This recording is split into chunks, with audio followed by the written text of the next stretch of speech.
This is the Central Tendencies in Analyzing Data, Video 1. I want you to first complete this initial problem finding the mean, median, mode, range, and spread of the data. You'll want to line up these from least to greatest first, and then find these values. Go. In order to find the mean, you want to add all these numbers up and divide by your total number of entries. And when you do, you get the mean to be 19.917. Your mode is your most often occurring. So I see 2 20s, I see 3 24s. So your mode here would be 24 because it occurs the most often. Your range is going to be 7 to 25. So you can write this as 7 to 25. And then you take that and you say the range covers an area of 18. So 18 is actually your range. Your spread was where the numbers lie, so 7 to 25. Then your median is your number that's right in the middle. So when you go through and you count these off, you go bam, bam. And you're looking for the one right in the center.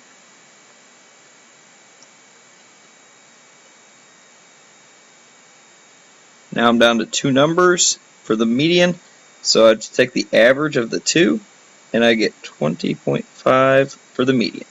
Okay, so again, this is basic stats. This should be very quick and easy.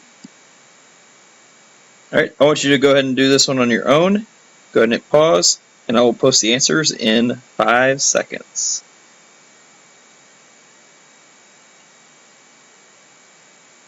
Here are your solutions.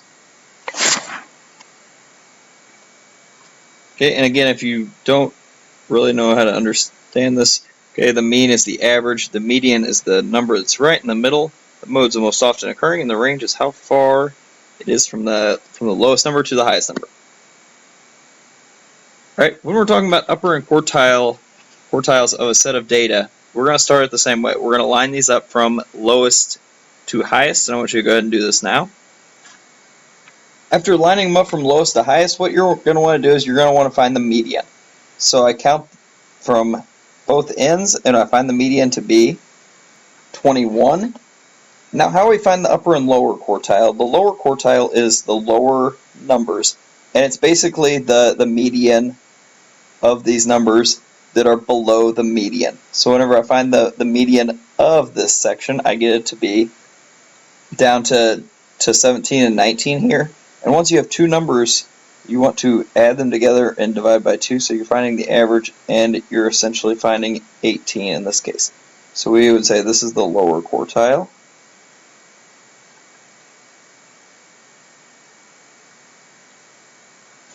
We're going to do the same thing for the right side. And when we do so, we're going to find the upper quartile. So when I find the median, it's somewhere between these two 24s. So we know that the upper quartile is 24. So the upper and lower quartile, along with the median, tell us how this data is spread and how far away it's spread out from that median. Okay, so the next item that we're going to discuss is the interquartile range. What the interquartile range is saying is how wide is it from that upper quartile to the lower quartile. So if you look on our previous example that we just completed, 24 is the upper, 18 was the lower. So if we say 24 minus 18, that gets us 6 is our interquartile range. So it's the range within those between those 2 quartiles. So 6 is that number. At this point, I want you to hit pause. I want you to complete the next example. I added IQR as well, so you'll want to find that at the very end. You want to start by, well, actually looking at them, they're already in order, so that's helping you out. So go ahead and hit pause now, complete the example, and the solutions will be shown in 5 seconds. I found the median by counting in. There was 11 numbers, so I know that it's the 6th number is the one right in between. So that takes care of median. Range is going to be If I do 29 minus 11, that gives me a range of 18. Lower quartile means I'm looking at these numbers below the median, and I'm going to find what is the lower quartile here. Okay, this is also called the first quartile, okay, or the lower quartile, whichever one works. You'll see it both ways, so be familiar with both. And then we're looking at the median of the top one, so this would be your upper quartile.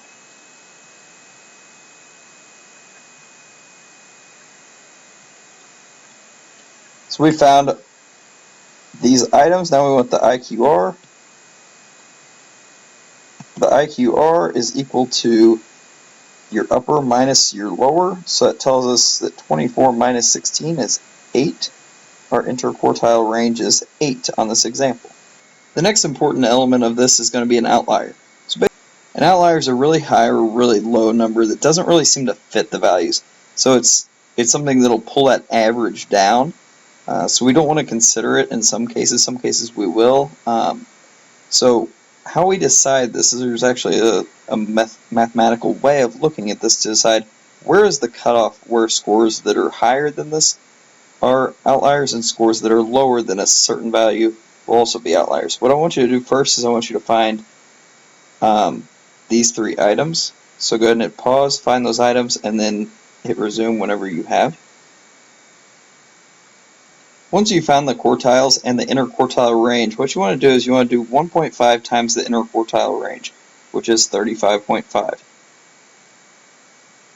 When you do so, you get 53.25. How we can use this, we use this to find the kind of what we call the upper limit, which is saying if we take it and we add it to the third quartile, this value, anything over that will be considered an outlier. And if we take this value and we subtract it from the lower quartile, then we'll find anything that's an outlier on the low end of it.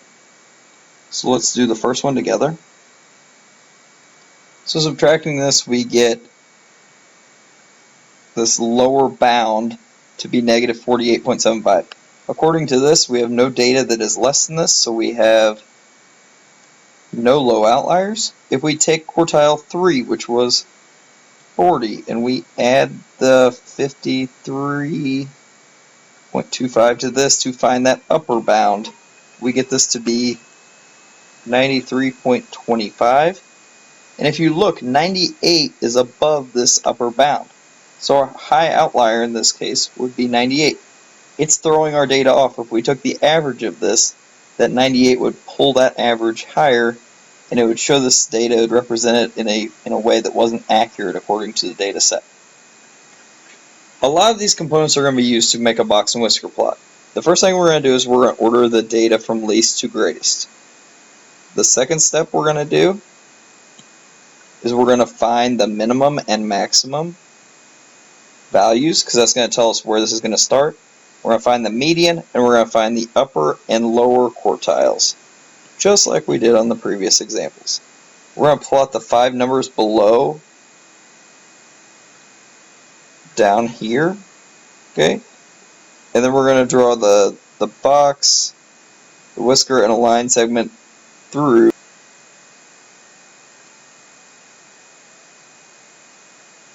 Here's an example of what a possible box and whisker plot could look like. If your median was 50, we would put it right here. If our lower quartile was 20, we would put, and you can use a dot here. And if say your upper quartile was at 70, what we're going to do is we're just going to extend those lines, make the box, and then our whisker is going to be out here. Something that I want you to consider is if that lower bound lies right here, for instance, and this is an outlier, we're actually not going to connect that. It's going to be a dotted line. We're going to make a point right here, and we're going to connect it. Okay, and then this is a dotted line right over here. So the median goes right in between. This would be the upper This would be your lower. This would be your max. And this would be your min. So that's basically what it's going to look like. Let's do an example. So we have some heights and feet here. What we want to do is we want to make it into a box and whisker plot. So the first thing we want to do is find these values, the upper, the lower, the median, and the minimum and maximum. So let's go ahead and line them up and find these values. One important thing to note on this is when you find the median, it's right here. Okay, so when you're finding the upper quartile, you're looking at values that are to the right of the median, so 1369 does in fact count in this set of numbers. So you find that here is your upper, because it's the median of your upper half. And if you're looking at your lower half, your median of your lower half is 1214. Okay, your minimum was 1149, and your max was 1815. So what we do is we draw our line and we say, where are these values held? Well, we know the middle is going to be 1365. We know that has to be a value. We know that the maximum has to be at 1800, and you know that your minimum has to be at 1100. So these are, let's just go by hundreds. This would be 1400, 1500.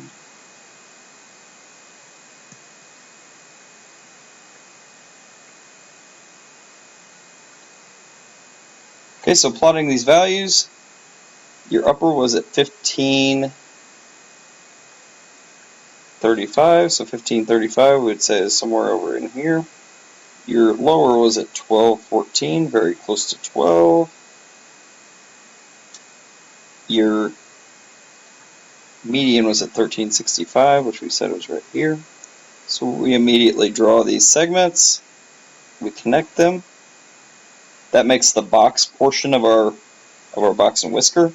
And now what we want to do is we want to put our minimum and maximum here. Our minimum was 1149.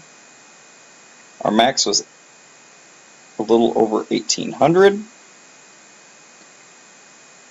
Okay, looking at our lower or our interquartile range, because we want to identify outliers. Our interquartile range is 321, so if we do 1.5 times 321, we can find out where our outliers may fall.